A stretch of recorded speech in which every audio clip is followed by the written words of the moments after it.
Hello, my dear friend. Myself, Dr. Pravinder Singh. Today is coming with new videos on intravenous urogram.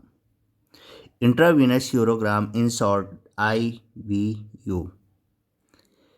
It is a diagnostic method of certain type of disease on excretory system of urine, in organ, kidney, ureter, bladder, and urethra, and some part of prostate. It is an X-ray image of kidney, ureter, bladder, and prostate in man that is taken after a contrast dye is injected into veins. Means ये kidney, ureter, bladder और prostate जो कि mains में present एक gland होती है, उसका एक एक्सरे इमेज होता है जो कि एक कॉन्ट्रास्ट डाई के वेंस में इंजेक्ट करने के बाद लिया जाता है।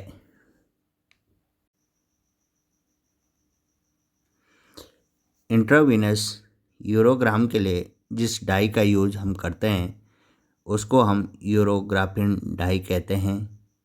यूरोग्राफिन डाई सोडियम एमिडो ट्राईएज़ोइड और एमिडो ट्राईएज़ोइड मैग्लोमिन नामक केमिकल के मिलकर बनता है। यूरोग्राफिन की डाई 76%, 30%, 60% अलग अलग फॉर्मुलेशन में हमको देखने को मिलता है। यूरोग्राफिन की डाई का यूज़ हम कहाँ कहाँ कर सकते हैं? इसका यूज हम इंट्रावीनस और रेट्रोग्रेड यूरोग्राफी के लिए करते हैं, जो कि हमारे यूरिनरी सिस्टम रिलेटेड डिसऑर्डर को पता करने के लिए किया जाता है। हमारे इसके बाद है आर्थ्रोग्राफी, जिसमें हम हड्डियों से रिलेटेड डिजीज़ को इसके द्वारा पता करते हैं। थर्ड है हमारे पास कोलेंजियोग्राफी, जिसमें हम बाइल डक्ट से रिलेटेड डिसऑर्डर के बारे में पता करते हैं। इसके बाद हमारे पास है ERCP, एंडोस्कोपिक रेट्रोग्रेड कोलिंजियो पैनक्रियाटोग्राफी, जिसमें हम बाइल डक्ट से रिलेटेड और पैनक्रियाटिक डक्ट से रिलेटेड डिसऑर्डर के बारे में पता करते हैं।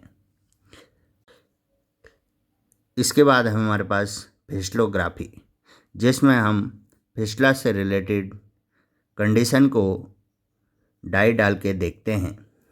और इसके बाद लास्ट है हमारे पास हिस्टेरोसेल्फिंजियोग्राफी।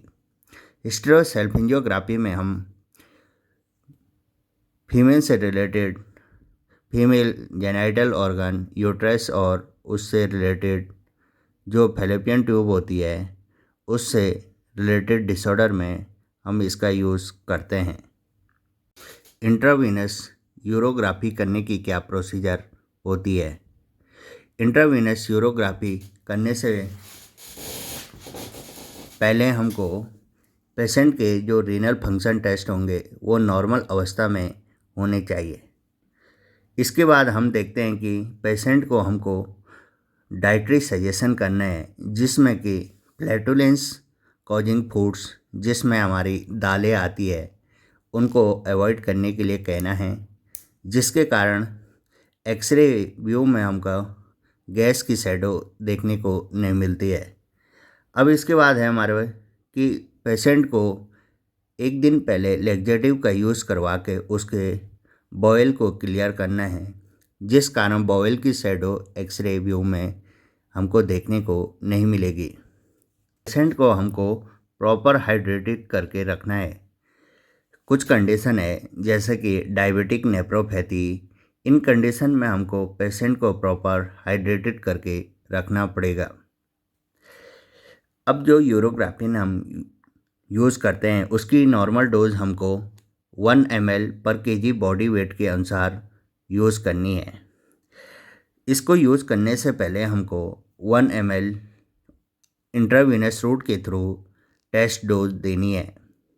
अप्रॉक्स 30 मिनट तक हमको उसको ऑब्जर्व करना है कि उसमें कोई सेंसिटिविटी रिएक्शन या अदर कोई कॉम्प्लिकेशन हो तो उसके बाद हमको इसका यूज़ अवॉइड करना है। अगर 30 मिनट तक ऑब्जर्व करने के बाद उसमें कोई सेंसिटिविटी रिएक्शन देखने को नहीं मिलती या उसके कोई एलर्जिक रिएक्शन देखने को नहीं मिलती तो इसका यूज़ हम 1 ml पर kg बॉडी वेट के हिसाब से कर सकते हैं। अब जो हमारा यूरोग्राफिन का इन्फ्यूजन रेट होगा वो 20 ml पर मिनट के लगभग होगा। यूरोग्राफिन के डाई में हमारा आयोडीन एक ऐसा सब्सटेंस होता है जिसके कारण हमको एक्सरे व्यू में हमको ओपेसिटी ऑब्जर्व करने को मिलती है। जो हमारा यूरोग्राफिन डाई है वो हमारे इंट्रावीनस रूट के थ्रू बॉडी में फैल जाता है। इंट्रावीनस रूट के थ्रू फैलने के बाद ये हमारी बॉडी में प्रेजेंट रहता है, जो कि बॉडी में इसका मेटाबॉलिज्म हो नहीं पाता। इस कारण ये जो हमारी किडनी है उसके द्वारा वेस्ट मटेरियल के साथ यूरिनरी फिल्ट्रेशन के द्वारा यूरिन में आ जाता है। नेफ्रॉन के द्वारा हमारे जो ब्लड प्यूरिफाई होता है उसी में यूरोग्राफिन के डाई यूरिन के थ्रू किडनी से होकर यूरेटर से होकर ब्लैडर में आती है, जिसके द्वारा फिर यूरेथ्रा के थ्रू ये बाहर निकल जाता है। जब ये हमारे किडनी के थ्रू फिल्टर होके एक्सक्रीट होने होता है तो उस दौरान हम जो इसमें ओपेसिटी मटेरियल आयोडीन वाला होता है उसमें जहाँ से एक्सक्रीशन मार्ग के थ्रू ये एक्सक्रीट होता है तो उस मार्ग में हमारी डाई प्रेजेंट रहती है। तो उसमें हम एक्सरे लेते हैं तो जिसके कारण हमको उस रीजन का ओपेसिटी देखने को मिलती है। यूरोग्राफिन के डाई में हमारा आयोडीन एक ऐसा सब्सटेंस होता है जिसके कारण हमको एक्सरे व्यू में हमको ओपेसिटी ऑब्जर्व करने को मिलती है। जो हमारा यूरोग्राफिन डाई है वो हमारे इंट्रावीनस रूट के थ्रू बॉडी में फैल जाता है। इंट्रावीनस रूट के थ्रू फैलने के बाद ये हमारी बॉडी में प्रेजेंट रहता है, जो कि बॉडी में इसका मेटाबॉलिज्म हो नहीं पाता। इस कारण ये जो हमारी किडनी है उसके द्वारा वेस्ट मटेरियल के साथ यूरिनरी फिल्ट्रेशन के द्वारा यूरिन में आ जाता है। नेफ्रॉन के द्वारा हमारे जो ब्लड प्यूरिफाई होता है उसी में यूरोग्राफिन के डाई यूरिन के थ्रू किडनी से होकर यूरेटर से होकर ब्लैडर में आती है, जिसके द्वारा फिर यूरेथ्रा के थ्रू ये बाहर निकल जाता है। जब ये हमारे किडनी के थ्रू फिल्टर होके एक्सक्रीट होने होता है तो उस दौरान हम जो इसमें ओपेसिटी मटेरियल आयोडीन वाला होता है उसमें जहाँ से एक्सक्रीशन मार्ग के थ्रू ये एक्सक्रीट होता है तो उस मार्ग में हमारी डाई प्रेजेंट रहती है। तो उसमें हम एक्सरे लेते हैं तो जिसके कारण हमको उस रीजन का ओपेसिटी देखने को मिलती है। यूरोग्राफिन के डाई हमारे इंट्रावीनस रूट के थ्रू बॉडी में सर्कुलेट होती है, जो कि किडनी के थ्रू एक्सक्रीट होने लग जाती है। किडनी के ग्लोमेरुलर फिल्ट्रेशन के थ्रू ये हमारे यूरिन में पास होती है। जो यूरोग्राफिन की डाई होती है उसका हमारी बॉडी में मेटाबॉलिज्म हो नहीं पाता है, जिसके कारण वो यूरिन में कम्प्लीटली एक्सक्रीट होने लग जाता है। अब जैसे ही हमने इंट्रावीनस रूट के थ्रू 20 ml पर मिनट के डोज के हिसाब से उसको इन्फ्यूज़ किया है तो उसके जैसे ही जो हमारे इन्फ्यूजन सेटअप है अगर वो कम्प्लीटली बॉडी में इन्फ्यूज हुआ है, तो उसके जस्ट बाद ही हमको रीनल पैरेनकाइमा के लिए एक्सरे फिल्मिंग करना स्टार्ट कर देना है।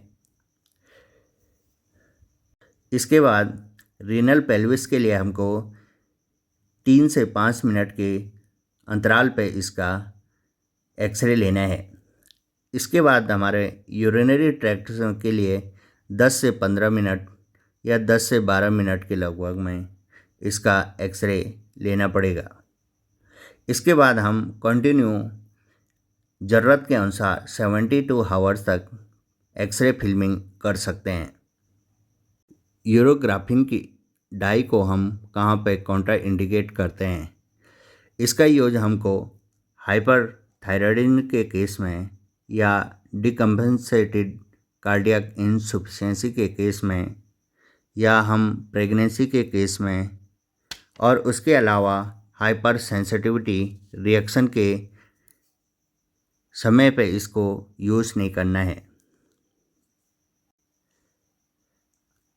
जो इंट्रावीनस यूरोग्राफी होगी उसमें हमको क्या क्या फाइंडिंग देखने को मिलेगी। सबसे पहला केस है हमारे पास हाइड्रोनेफ्रोसिस का। हाइड्रोनेफ्रोसिस के केस में हमको क्लबिंग ऑफ कैलिसिस मिलेगा। जो कैलिसिस वाला रीजन होगा उसमें क्लबिंग देखने को मिलेगी। सेकंड है हमारे पास horseshoe shaped kidney. Horseshoe shaped kidney में हमको फ्लावर वेस अपीयरेंस देखने को मिलेगा। फ्लावर वेस मीन्स गुलदस्ता टाइप का अपीयरेंस देखने को मिलेगा।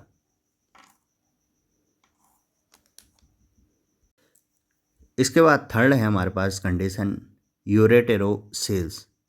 यूरेटेरोसेल्स में हमारे जो यूरेटर का ओपनिंग रहता है ब्लैडर में, उसमें जो यूरेटर की ओपनिंग रहती है उसमें एक म्यूकस मेम्ब्रेन देखने को मिलेगी जो कि यूरिन के फ्लो को ऑब्स्ट्रक्ट करती है।